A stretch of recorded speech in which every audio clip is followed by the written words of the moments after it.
الاخوه قال له ان شاء الله بعد شهر متزوجه، قال له انا اريد اتزوج الشهاده.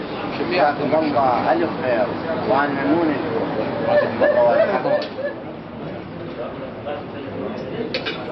افتخر باستشهاد ولدي دفاعا عن الامامين العسكريين ودفاعا عن العراق العظيم.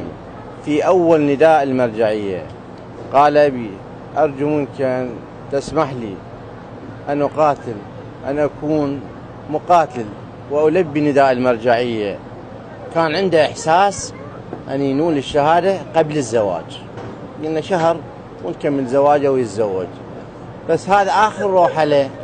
كان حاسب نفسه ان يستشهد، كان عنده احساس بالاستشهاد.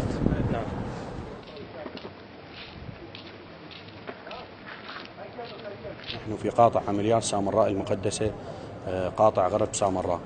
كان عملنا هو تأمين الجهة الغربية لمدينة سامراء، امتدادا من النباعي نهاية سامراء المقدسة بخط صد من جهة الأنبار، والتحمنا بقواتنا بالأنبار قبل فترة. كنا في عملية أنه نصطاد الدواعش على شكل كمائن.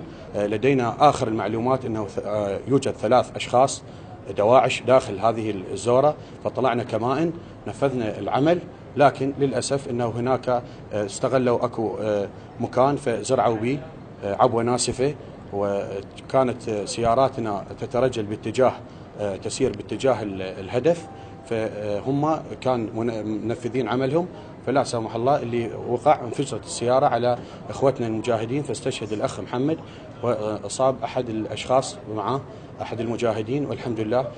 كانت العملية باسم ثأر الشهيد محمد المنصوري، وتمت قتل الدواعش المنفذين نفسهم.